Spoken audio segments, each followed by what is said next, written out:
AI नौकरियां ले लेगा, ये हेडलाइन तो भाई रोज रोज कहीं ना कहीं दिखी जाती है ना। मतलब एक तरफ तो सुनने में आता है कि अरे 30 करोड़ नौकरियां खत्म हो जाएंगी, और दूसरी तरफ लोग कहते हैं ये सब फेक न्यूज है। तो भाई सच क्या है, किस पर यकीन करें? तो चलिए सीधे उस सवाल पर आते हैं जो शायद हम सबके मन में है। क्या एआई वाकई हमारी नौकरियां ले लेगा? आज हम इसी सवाल की तह तक जाएंगे और समझने की कोशिश करेंगे कि असलियत क्या है। और ये कंफ्यूजन आता कहाँ से है? देखिए, मीडिया में ना दो बिल्कुल अलग अलग कहानियां चल रही हैं। एक तरफ हेडलाइंस चीख चीख कर कह रही हैं कि काम का अंत आ गया है, 30 करोड़ नौकरियां जाने वाली हैं, और दूसरी तरफ कहा जा रहा है कि ये सब सिर्फ एक हाइप है, कोरी अफवाह है। अब ऐसे में ये समझना वाकई मुश्किल हो जाता है कि सच्चाई है क्या। तो ठीक है, चलिए अब इस पर से पर्दा उठाते हैं। इस पूरी बहस में ना जो ड्रामा है उसको किनारे रखकर हम सीधे डेटा और असल दुनिया के उदाहरणों पर नजर डालेंगे। तभी तो सच्चाई सामने आएगी, है ना? देखिए, सबसे पहले तो ये मान लेना जरूरी है कि उन डरावनी हेडलाइंस में कुछ तो सच्चाई है। हाँ, ये बिल्कुल सच है कि कुछ तरह की नौकरियों में वाकई बहुत बड़ा बदलाव आ रहा है। खासतौर पर वो काम जो बिल्कुल एक जैसे होते हैं, जिनमें एक ही चीज को बार बार दोहराना पड़ता है, वो सबसे ज्यादा खतरे में है। मतलब आप सोचिए, जैसे डेटा एंट्री हो गया, या बेसिक कस्टमर सपोर्ट कॉल्स, साधारण डॉक्यूमेंट प्रोसेसिंग, या फिर टेम्पलेट के आधार पर कुछ लिखना। ये वो सारे काम हैं जिन्हें एआई, सच कहूं तो इंसानों से कहीं ज्यादा तेजी से और शायद ज्यादा सटीकता से भी कर सकता है। लेकिन रुकिए, ये तो कहानी का सिर्फ एक पहलू है। अब सिक्के का दूसरा पहलू भी तो देखना जरूरी है ना? तो चलिए अब कहानी का वो हिस्सा देखते हैं जो नौकरियों के खत्म होने के बारे में नहीं, बल्कि उनके बदलने, उनके इवॉल्व होने के बारे में है। तो देखिए, एक तरफ जहां कुछ पुराने काम ऑटोमेट हो रहे हैं, वहीं दूसरी तरफ एआई की वजह से बिल्कुल नई तरह की नौकरियां, नई भूमिकाएं भी बन रही हैं, जैसे कि AI trainer, prompt engineer, AI quality analyst या एआई इम्प्लीमेंटेशन कंसल्टेंट। जरा सोचिए, क्या कुछ साल पहले किसी ने इन जॉब टाइटल्स के बारे में सुना भी था? शायद नहीं। और ये सिर्फ कहने की बात नहीं है, डेटा भी इसी तरफ इशारा कर रहा है। मैकिन्जी की एक बहुत दिलचस्प रिपोर्ट है। वो ये कहती है कि 2030 तक एआई की वजह से जितनी नौकरियां जाएंगी ना, उससे कहीं ज्यादा नई नौकरियां पैदा भी होंगी। मतलब अगर हम नेट देखें तो जॉब मार्केट पर इसका असर असल में पॉजिटिव हो सकता है।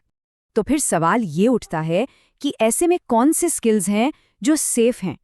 मतलब वो कौन सी इंसानी काबिलियतें हैं जिनकी जगह एआई कम से कम अभी तो नहीं ले सकता? और यहीं पर हमारा इंसान होने का फायदा सामने आता है। इसे ह्यूमन एडवांटेज कह सकते हैं। सबसे पहले तो है क्रिएटिव प्रॉब्लम सॉल्विंग। मतलब जैसा एक आर्किटेक्ट किसी क्लाइंट के लिए एक बिल्कुल कस्टम अनोखा घर डिजाइन करता है। फिर आती है इमोशनल इंटेलिजेंस, यानी भावनाओं को समझना। जैसे एक थेरेपिस्ट अपने मरीज की बात को, उसकी अनकही भावनाओं को समझता है।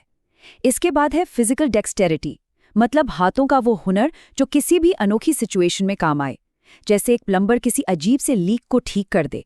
और आखिर में लीडरशिप और सही गलत का फैसला लेने की क्षमता, जैसे एक सीईओ कंपनी के भविष्य के लिए कोई बड़ा और मुश्किल रणनीतिक फैसला लेता है। ये चीजें एआई के लिए अभी बहुत मुश्किल हैं। तो फिर असली खतरा क्या है? अगर एआई खतरा नहीं है तो फिर क्या है? देखिए, बात बहुत सीधी है। असली खतरा टेक्नोलॉजी खुद नहीं है। असली खतरा है उस टेक्नोलॉजी के साथ खुद को न ढाल पाना। इसे कहानी से समझते हैं। मान लीजिए दो कंटेंट राइटर्स हैं। एक जो है वो एआई टूल से डरता रहा, उसे लगा कि उसकी नौकरी खा जाएगा। हुआ क्या? उसकी काम करने की रफ्तार, उसकी प्रोडक्टिविटी दूसरों से पीछे रह गई, और नतीजा उसकी नौकरी ही खतरे में आ गई। अब दूसरे राइटर को देखिए, उसने एआई को दुश्मन नहीं, दोस्त समझा। उसने एआई टूल्स का इस्तेमाल करना सीख लिया, और पता है क्या हुआ?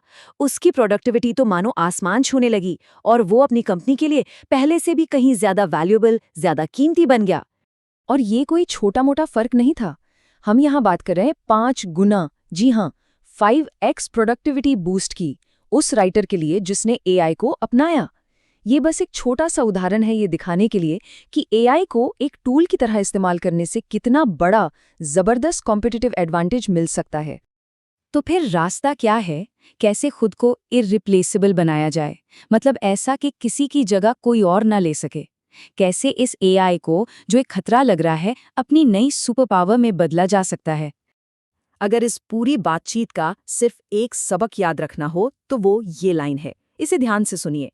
एआई किसी की नौकरी नहीं लेगा, बल्कि वो इंसान नौकरी लेगा जो एआई का इस्तेमाल करना जानता है। इस फर्क को समझना बहुत बहुत जरूरी है। तो अब सवाल है कि किया क्या जाए।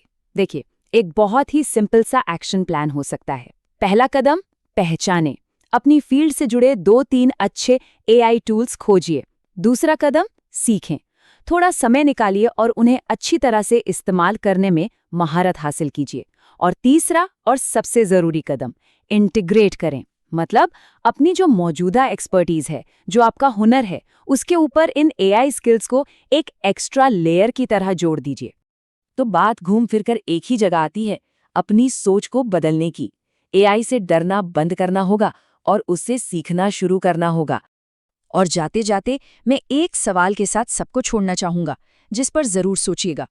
क्या जिस फील्ड में आप काम करते हैं, वहां एआई का इस्तेमाल पहले से ही हो रहा है? और अगर हो रहा है, तो कैसे?